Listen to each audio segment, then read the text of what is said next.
चलिए सीधा इस विषय की गहराई में उतरते हैं। महाभारत युद्ध के बाद जो कुछ भी हुआ उसे अक्सर हम बस एक बहुत बड़ी त्रासदी मान लेते हैं, लेकिन आज के इस विश्लेषण में हम समझेंगे कि असल में ये कोई शोक मनाने वाली बात नहीं थी, बल्कि ये तो एक बेहद दिलचस्प और बहुत बड़ा ब्रह्मांडीय परिवर्तन था। द्वापर युग से कलयुग तक का सफर और एक अवतार की वो रहस्यमय विदाई जिसके पीछे बहुत गहरे अर्थ छिपे हैं। माहौल एकदम बदल चुका था। कुरुक्षेत्र का युद्ध समाप्त हो गया था। धरती पर बिखरा रक्त भले ही सूखने लगा था, लेकिन हवाओं में एक अजीब सा बहुत भारी मौन तैर रहा था। और तभी उस सन्नाटे को चीरता हुआ गूंजा गंधारी का वो श्राप, जिस तरह मेरे वंश का नाश हुआ है, तुम्हारा वंश भी तुम्हारे ही अपनों के रक्त से नष्ट होगा।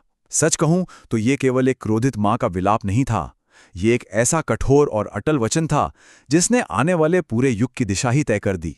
तो यहाँ सबसे अहम सवाल ये उठता है कि सब कुछ जानने वाले अवतार ने इस श्राप को चुपचाप स्वीकार क्यों कर लिया। इसे समझने के लिए हमें लीला के कंसेप्ट को गहराई से समझना होगा। लीला यानी वो ईश्वरीय खेल जहां अवतार का हर एक कदम, चाहे उनका जन्म हो या फिर उनकी भौतिक विदाई, एक पहले से लिखी गई ब्रह्मांडीय पटकथा का ही हिस्सा होता है। श्री कृष्ण बिना किसी विरोध के अपनी नियति को मान लेते हैं, क्योंकि वे संसार के नियमों को तोड़ने नहीं आए थे, बल्कि उन्हें पूरी तरह से स्थापित करने आए थे। अगर हम समय के इस पहिए को ध्यान से देखें तो साफ पता चलता है कि कैसे पूरा घटनाक्रम एक तय दिशा में आगे बढ़ रहा था। कुरुक्षेत्र युद्ध खत्म होने से लेकर गांधारी के उस विनाशकारी श्राप तक, और फिर कई वर्षों के अंतराल में कभी अजय रहे यादव कुल के भीतर पनपती हुई आपसी कलह। जो हंसी मजाक पहले बहुत सहज था, वो धीरे धीरे क्रोध और विवाद में बदलने लगा था। ये सब कुछ ऐसा था जिसे टाला नहीं जा सकता था, और इसी ने अंततः प्रभास वन की ओर उस आखिरी प्रस्थान की नींव रखी। प्रभास वन की ओर ये जो प्रस्थान था ना, ये कोई उत्सव या विजय यात्रा बिल्कुल नहीं थी। इसकी गंभीरता को महसूस किया जा सकता है। न कोई भव्य रथ था, न कोई शंखनाद, वहां केवल उनके शांत कदम थे और उनके साथ साथ चलता हुआ समय। श्री कृष्ण ने अपना हर योद्धा और शासक स्वरूप पीछे छोड़ दिया था। ये एकांत की ओर, परम मौन की ओर एक बेहद शांत और अकेला सफर था। वन में प्रवेश करते ही एक अजीब सी, एक बहुत ही गहरी शांति छा गई।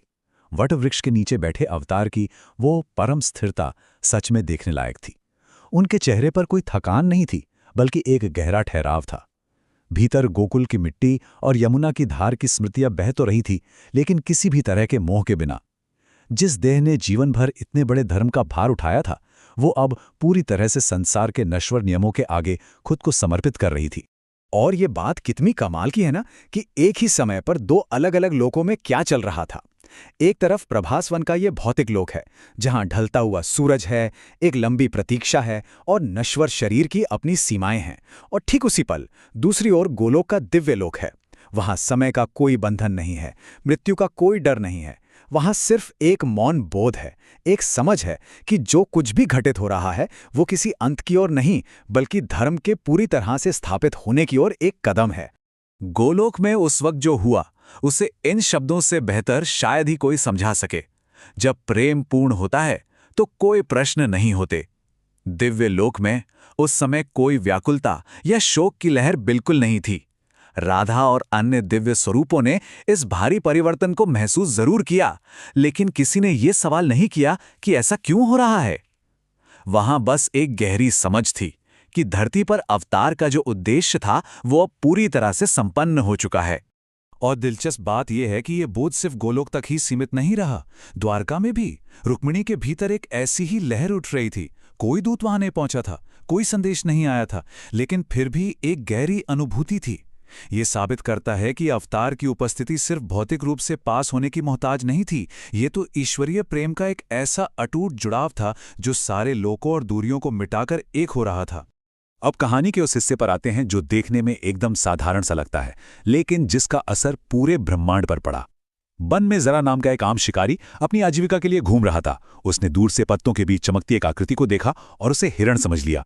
उसने कोई नफरत या किसी बड़ी योजना के तहत तीर नहीं चलाया, बल्कि विशुद्ध रूप से अपनी रोजमर्रा की आदत के चलते धनुष उठाया और वो घातक तीर चल गया। सोचिए, एक अत्यंत साधारण सी आदत ने बिना जाने इतनी विशाल ब्रह्मांडीय नियति को अंजाम दे दिया। जब जरा ने पास आके देखा कि उसका तीर असल में किसे लगा है, तो वो डर और पछताप से कांपता हुआ जमीन पर गिर पड़ा। लेकिन उस पल की दिव्यता देखिए, अवतार के चेहरे पर कोई दर्द या हैरानी नहीं थी। उन्होंने उस शिकारी को ये कहकर परम क्षमादान दिया कि ये तुम्हारी भूल नहीं थी, ये तो नियति थी जो होनी ही थी। उस एक छोटे से वाक्य ने जरा को किसी भी तरह के ब्रह्मांडीय अपराध बोध से हमेशा के लिए आजाद कर दिया। तीर लगने के बाद ना तो कोई आकाश फटा और ना ही धरती हिली। श्रीकृष्ण ने अपनी उस बांसुरी की ओर देखा जिसने कभी पूरे गोकुल और वृंदावन को अपने इशारों पर नचाया था। उन्होंने इसे हाथ में लिया तो जरूर, लेकिन बजाया नहीं। वो बांसुरी हमेशा हमेशा के लिए मौन हो गई। ये उस भौतिक शरीर के स्थिर होने का एक बहुत ही मार्मिक क्षण था। कोई शोर शराबा नहीं, कोई प्रलय जैसा दृश्य नहीं, बस ईश्वरीय लीला का एक बहुत ही शांत गहरा विराम। अवतार के भौतिक प्रस्थान के साथ ही उस प्राचीन नगर की कहानी भी अपनी पूर्णता की ओर बढ़ चली, जिसकी आत्मा सीधे अवतार से ही जुड़ी थी। हम बात कर रहे हैं समुद्र के किनारे अडेक खड़ी द्वारका की। जिस नगर की नींव स्वयं श्रीकृष्ण ने रखी थी, उसका उद्देश्य अब पूरी तरह से पूरा हो चुका था। अवतार के बिना उस नगर का अस्तित्व भी अब समय के प्रवाह में पूरी तरह से समर्पित होने के लिए तैयार था। द्वारका के अंतिम क्षण किसी भयानक आपदा या प्रलय जैसे बिल्कुल नहीं थे। रुक्मणी गहरे ध्यान में गईं और अपने वास्तविक दिव्य स्वरूप में लौट आईं। नगर के लोगों में कोई चीख पुकार, कोई घबराहट नहीं थी। सबने अपनी नियति को बहुत चुपचाप मान लिया था। और फिर समुद्र ने धीरे धीरे आगे बढ़कर पूरी शांति के साथ उस नगर को अपने भीतर समा लिया। यह कोई विनाश नहीं था, ये तो अपनी उत्पत्ति की ओर एक बहुत ही सुंदर और शांत वापसी थी। और द्वारका के समुद्र में विलीन होने के ठीक साथ ही एक नए युग ने पृथ्वी पर अपने भारी कदम रखे, कलयुग।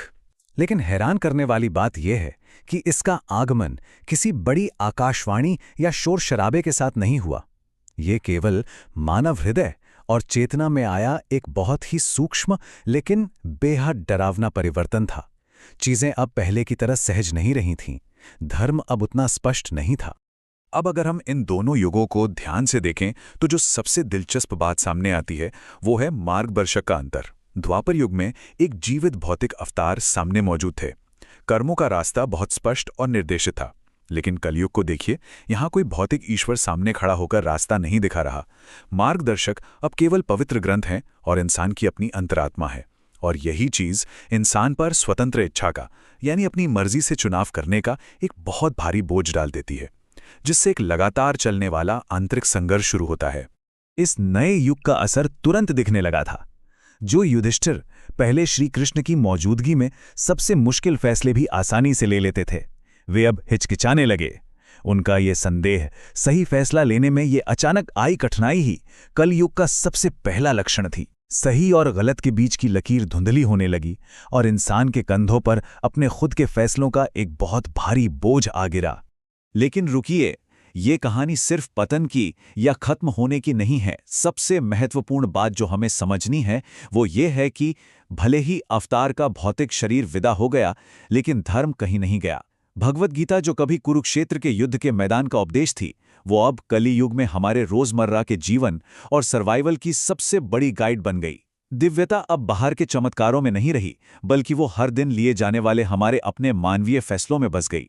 ईश्वर अब सामने नहीं, बल्कि हमारे हर कर्म के भीतर मौजूद हैं। तो इस पूरे सफर के बाद एक बहुत ही गहरा सवाल हमारे सामने खड़ा होता है। जब अवतार प्रस्थान कर चुके हैं और सही गलत चुनने की जिम्मेदारी पूरी तरह से हमारे ही हाथों में है, तो हम इस कलयुग में स्वतंत्र इच्छा के इस भारी बोझ को कैसे संभालेंगे? अब कोई सामने से आकर हमारा हाथ पकड़कर रास्ता नहीं दिखाएगा, तो क्या हम अपने भीतर के संदेहों को पार कर पाएंगे? क्या हम अपने रोजमर्रा के फैसलों में उसी दिव्यता और धर्म को खोज पाएंगे जो कभी द्वापर युग में साक्षात हमारे सामने था? ये ऐसा एक विचार है जिस पर हम सभी को बहुत गहराई से सोचने की जरूरत है।